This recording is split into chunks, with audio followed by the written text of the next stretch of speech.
Hello, my name is Riku Voipio, and I work at Linaro in a so-called builds and baselines team. We build the images and run various tests on them that the kernel developers have created as kernels to test, and the QA will test them, but we build the binaries in the between. So in this talk, we will be discussing Lava, which we use for our kernel testing, and Git bisect, which is a tool that enables people to find where exactly the problems happen, which commit was the thing that broke things down.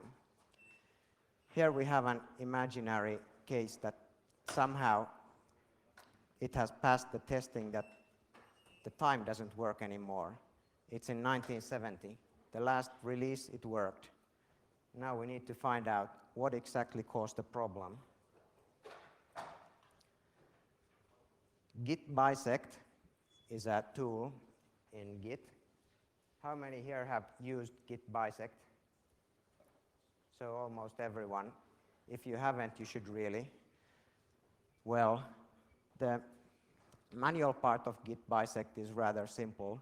You tell which the commit was where it broke, which is usually head, because you are just debugging it, and then some commit where still things used to work.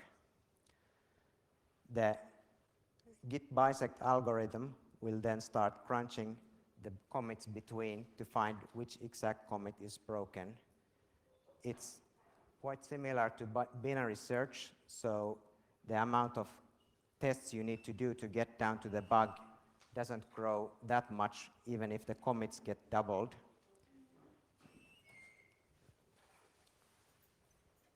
So each time you run git bisect start, it will give you a starting commit, you build it, you test it, and then tell if it worked or not. Git bisect bad for broken commit, and git bisect good for success. And in this small graph, we don't have that many commits to search, so it took us 4 steps to find exactly which commit was the one that broke us down. But if you have thousands of commits to search and less time to work on, you would probably prefer something automated.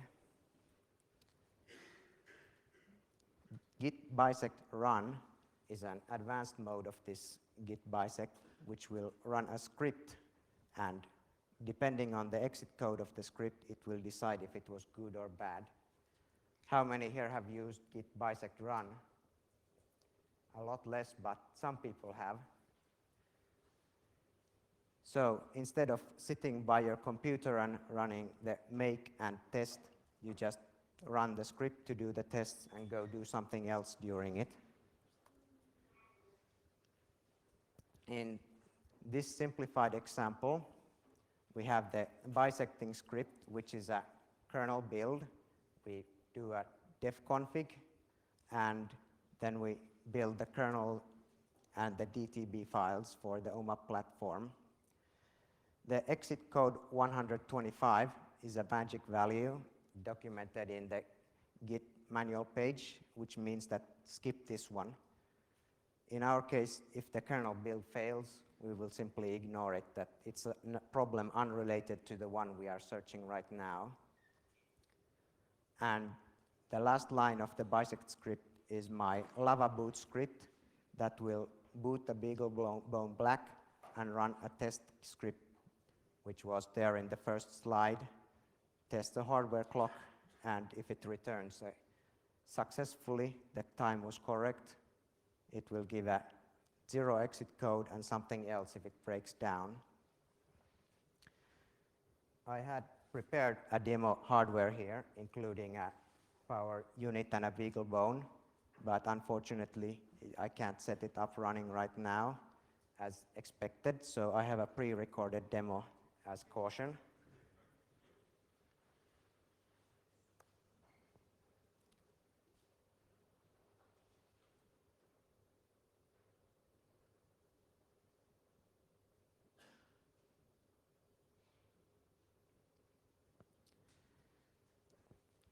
We have the same test scripts here that were on the slide. slightly more verbose because we are being more specific, and we started with Ccache because we don't want to wait as long.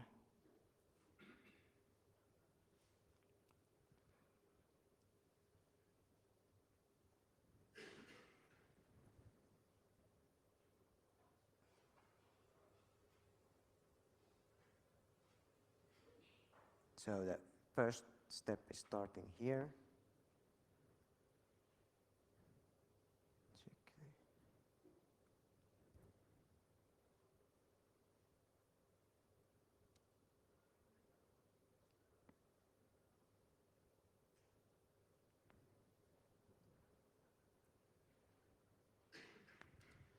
And the script runs for a while in an accelerated time frame. It will report the git commit ID it's testing, compile the kernel, and come out with the Lava job. The script has now uploaded the kernel and the DTB and started the job on the Lava server that is running locally. Now we'll return back to the slides while we wait for finish.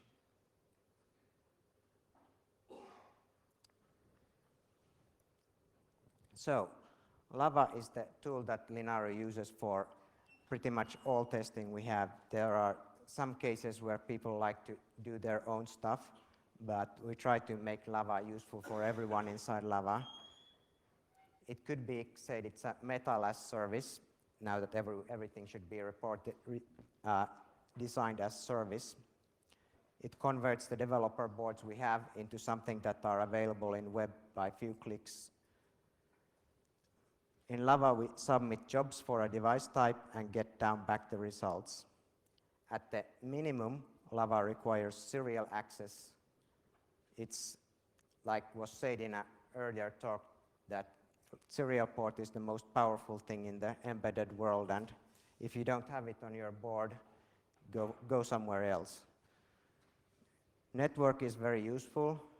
It's possible to use Lava without it, but not really convenient.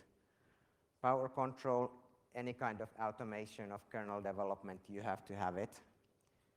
In the most manual case, you will just have a script that says, please go and reboot the board, but it's not really automation then. Lava has a command line interface and a web interface, and it's available in Debian with just apt-get install Lava. The demo case in this Lava laptop has Lava server installed inside a KVM virtual machine, and we bridge over the KVM to the Ethernet interface, so all the NFS and TFTP services are easily available. And for power control, there's a small USB boxed relay here. The web interface is live, and currently it's idle because the demo we are running is a pre-recorded one. You can see all the previous jobs down here. Status of the devices and so on.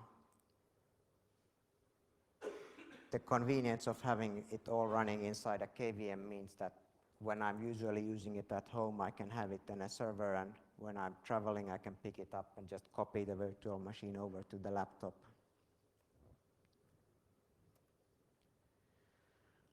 Lava has a bunch of components that are separated and include some kind of separation, that it's not all one big bunch of code. We submit the job either using a command line tool or by the web interface.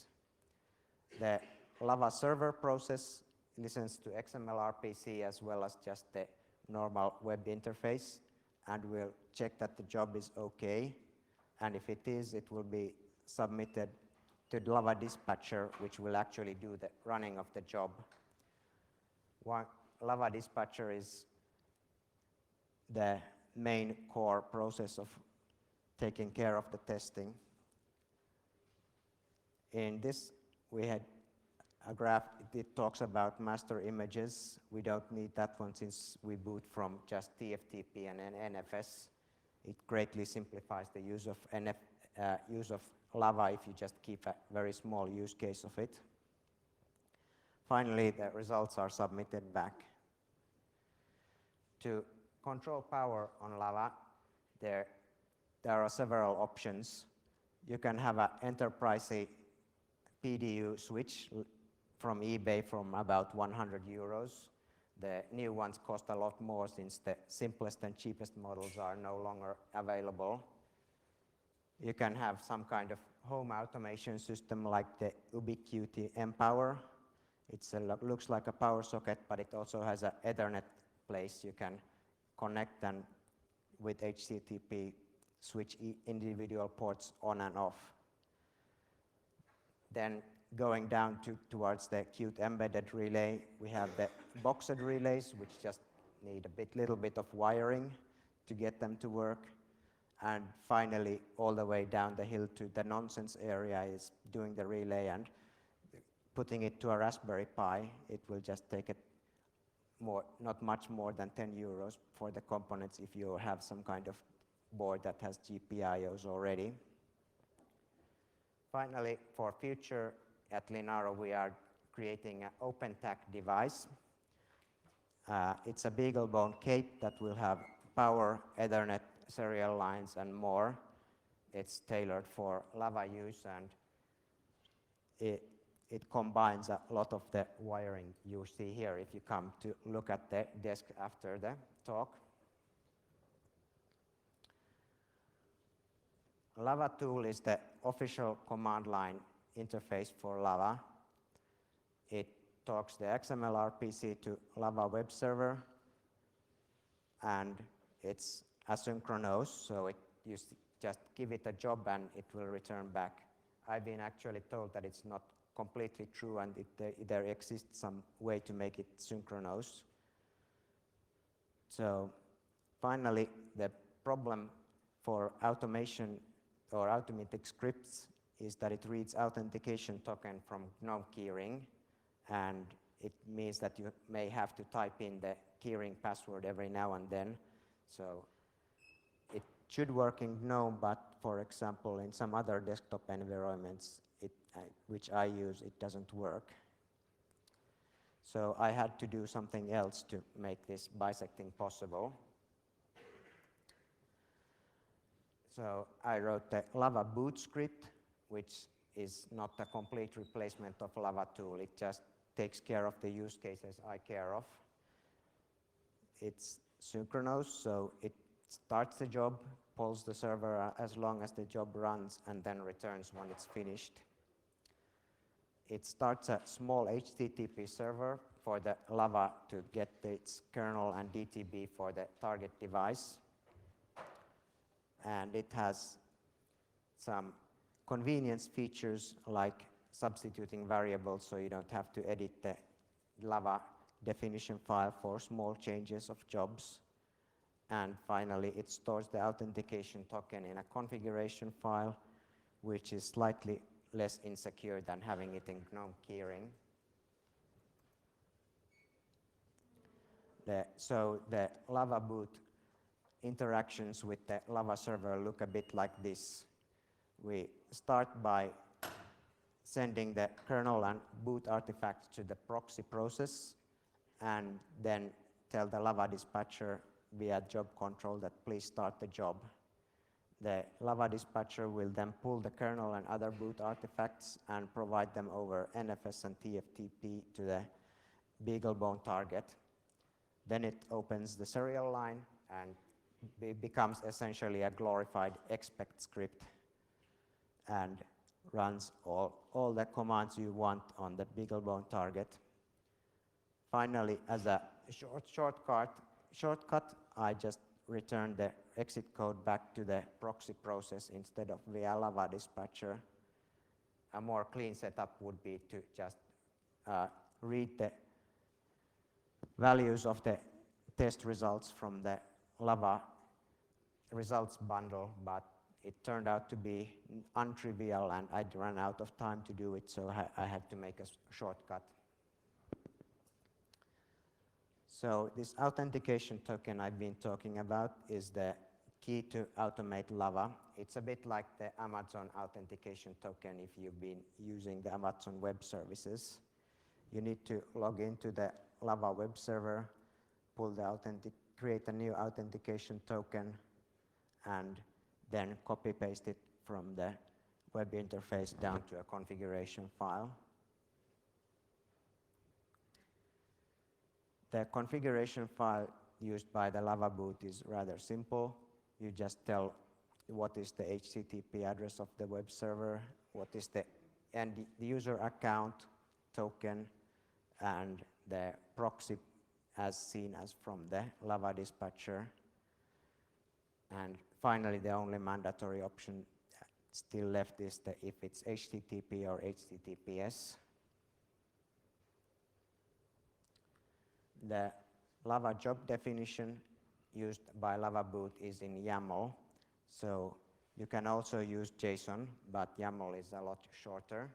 So you just define the Lava command deploy Linaro kernel, which is the one that finds the kernel, device tree, and NFS root file system.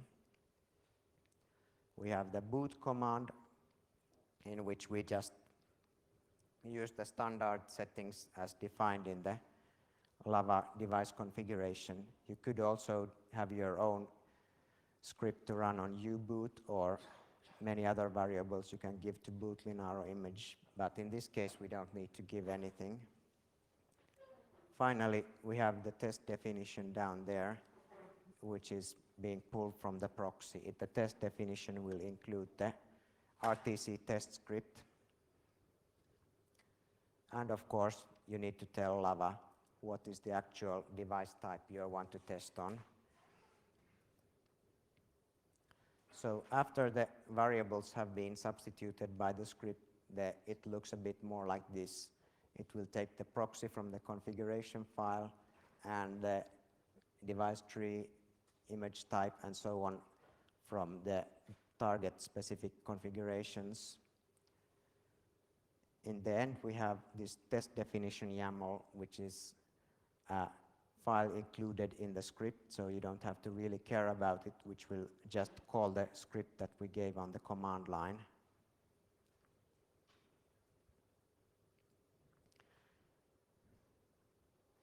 So if we go back to the end of the demo, we have found after a bunch of rounds that there is a specific Git commit that has broken down the setup. Okay, someone decided that we don't need clock support anymore, and no one actually tested it completely. In this test case, it took us 22 minutes to find out the actual bug, and it was something like 8 or 9 steps we had to do to compile and boot the kernel, 7 steps.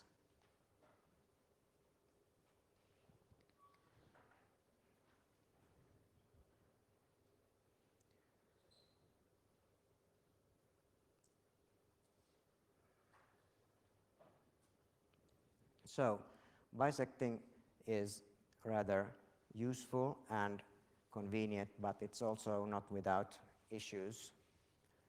First, the kernel should work for pretty much, or whatever software you're testing, it should generally work for every single commit. And if you have a sloppy work culture, it means that perhaps every second commit works. Someone does one commit which is partial, and then in the next commit fixes it.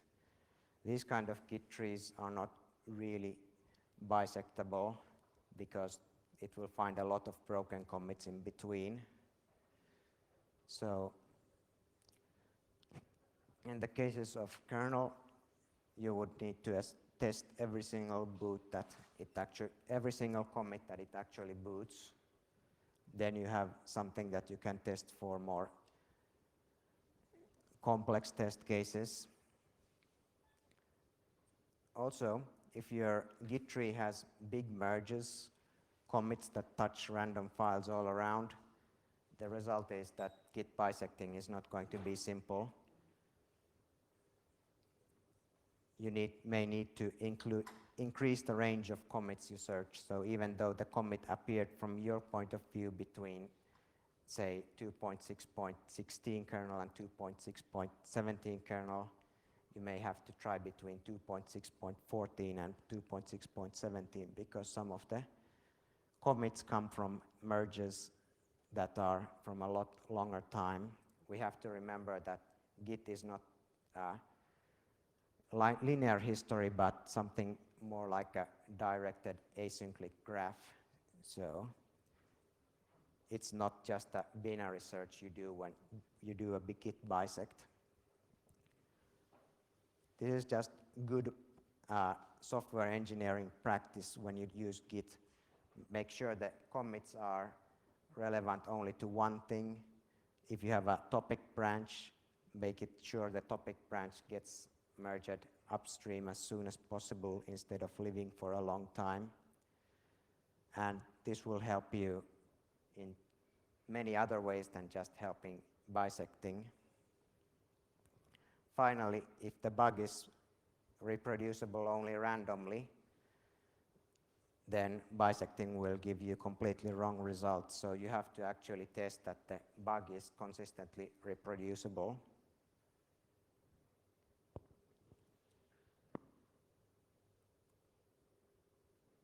So I have some references here. There's the Enjoy Fighting Regressions with Git bisect slides that I really recommend for anyone to read who hasn't been using Git bisect.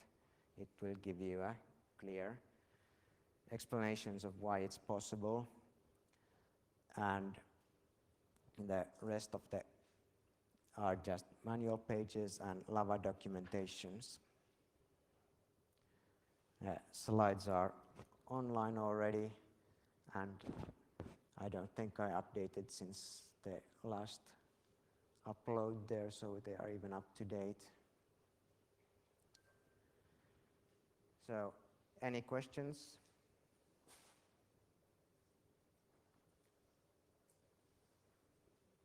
Okay. How easy is it to combine Lava with other QA solutions? So it was asked how easy it is to combine Lava with other QA solutions. In its current format, not very easy, but the Python code base should technically make it possible to use other QA solutions as well.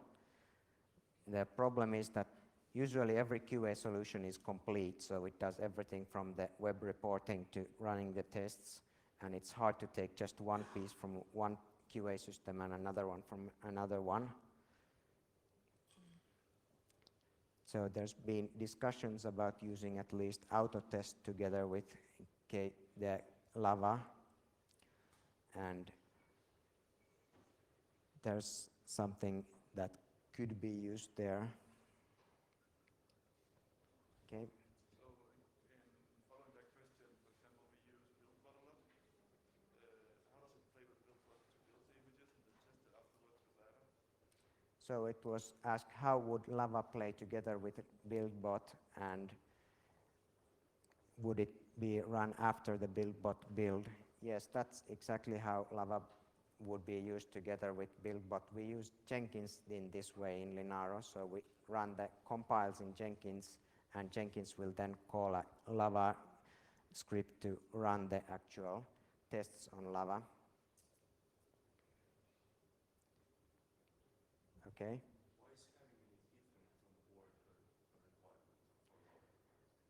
Why is Ethernet a requirement, it was asked.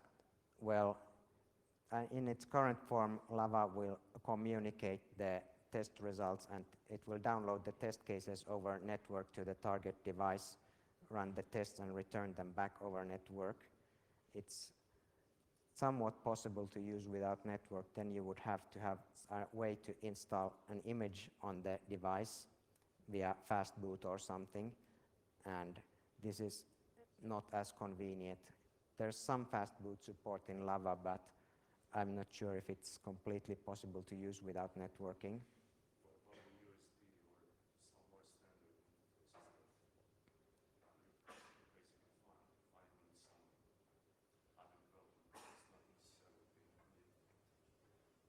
So basically you're asking if it would be possible to use USB or some other method. I don't see why it would be impossible, but nobody has written the code for Lava for that. We support Nexus devices. So Vishal, what were you We saying? support Nexus devices. At least it's possible for Android. So we use Nexus devices with Lava without network, or? Yes. Okay, so it is possible.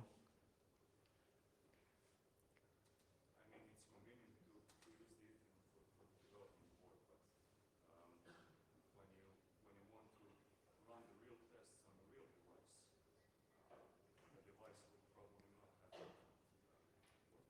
And that's true. So, but as Vishal just said, it is actually possible, and I just didn't know about this side of Lava. That I guess it's using fast boot and Yes, ADB. to download the images and ADB to run the test. Okay, so this is possible, but it's slightly Android specific right now. Okay. What kind of user space are you running? I saw that you built the kernel, and what's about user space? So we had in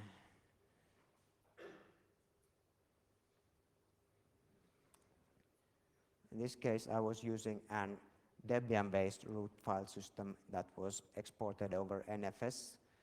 There's a slightly confusing target type which is saying Ubuntu, which means Ubuntu or Debian's type anything with an apt get. It's also possible to use Open Embedded or other systems.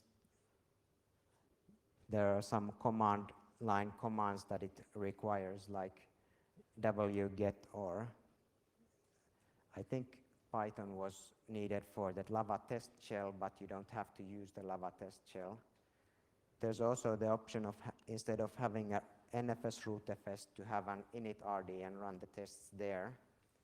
That's even simpler and faster in some cases if you don't have you have a working network in the Linux, but you have a working network in the bootloader.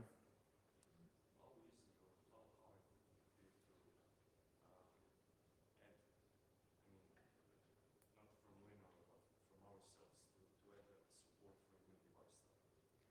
It was asked how easy would it be to add a new device type if you are not from Linaro, and it's actually quite easy. You just take an existing configuration and replace what are the commands you would type in the bootloader, which are the same ones for your target device. So we have U-boot and UEFI support, and those ones you would probably not need to change much lines. If you have a more exotic bootloader, then you might have to do some more complex configuration. Yep. How big are the user space requirements? And I'm thinking about using this on OpenWRT. It's a system with 32 megabytes of RAM. So I assume there would be, for the bare metal system, almost 10 megabytes available for the test reference or something like this. I'm sure it would fit there, Okay. especially since if OpenWRT has network, so you can have an NFS where you could install the extra stuff if it run out of space. Random access memory, not about the flash. Yeah, So I don't read Python or something like this on the. that was the Lava test shell, which is an advanced tool to return results into the web interface, and it's somewhat optional, so you can skip that part.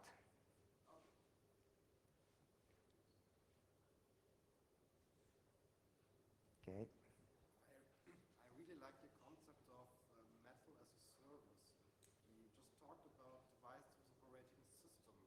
What about devices like microcontrollers or FPGAs without operating system? So it was asked, what about microcontrollers and other smaller devices that don't have an operating system? I think it's currently outside the scope of Lava. Other things outside the scope of Lava is also bootloader testing. So you could only, it's been discussed how it would be possible to test bootloaders safely without bricking devices, but in most cases it's not easy. Okay. So is there currently a backend for subversion for Lava? So you would normally use Git to do the bisect, but yeah, with our company it would be yeah. So You would need subversion support to use this. So it was asked if there is a subversion support for bisect, and the answer, as I believe, is no. So Git bisect is a very Git specific feature and almost a reason on its own to switch to Git.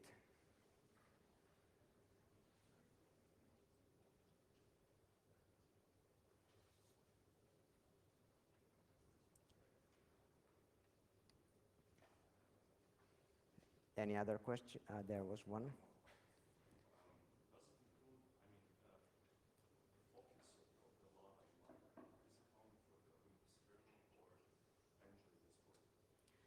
It was asked what is the focus of the Linux kernel, if it's just the kernel, and what is the focus of Lava testing, just the kernel, or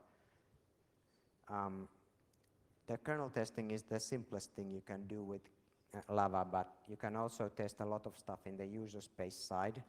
We run LTP tests to validate a lot of the code, and we might run benchmarks to test that things don't regress and so on. So after Lava has booted the system, you're pretty much free to run any kind of scripts for any testing.